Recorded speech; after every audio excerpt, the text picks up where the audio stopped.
it hurar, karvon o'tar degan maqol borku, mana shunga doir hayotimizda bir ajoyib voqea bo'ldi. Sizlarga ham insight uchun bo'lishaman.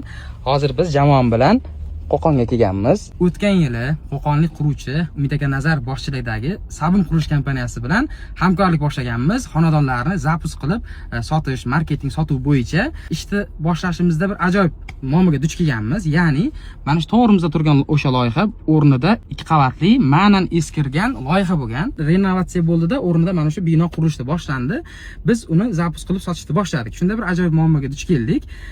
2-3 ta negativchilar, shantajchilar tomonidan Sabun qurilish kompaniyasini obro'sizlantirishga harakat qilindi. Mediada har xil videolar qilish boshlandi. Shunda biz endi kompaniyani brendini ustida ishlaydigan, sotuvni ustida ishlaydigan jamoa sifatida Umid aka bilan jamoasi maslahatlashdi. Nima qilamiz deganda xulosa shu bo'ldiki, biz ularga so'z bilan javob qaytarib, yo'q, aslida biz yaxshi kompaniyamiz demaymizda, ish bilan, natija bilan ko'rsatamiz degan strategiyani tanladik va doimiy qurilish ketaverdi.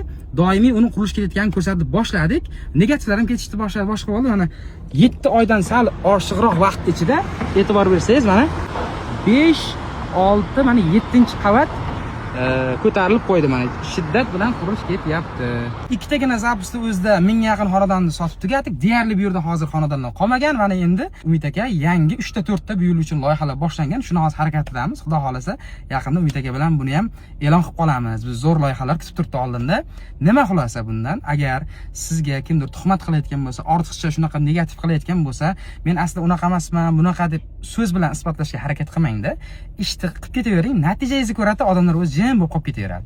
Vaqti kelib men bilardim o'zi sen zo'r bo'lishingni deydi ham kerak bo'lsa, o'sha boshida sizga shantaj qilgan, negativ gapirgan odamlar. Shuning uchun maqsaddan chalg'imang, oldinga harakat qilavering, ota-onaning duosini oling, ustozlar duosini olingda, oldinga intilib ketavering. Shu insight rosa ko'rib xursand bo'ldik. Az Qo'qonga kelib natijani ko'rib, jarayonni ko'rib, xudo xolasa yaqinda mana shu yerda bir go'zal, ko'rinishi chiroyli 12 qavatli bino paydo bo'ladi. Avvalgi eski, ma'nan eskirgan 2 qavatli o'rniga Qo'qon shahrining ko'rkiga ko'rk qo'shadigan loyiha bo'ladi.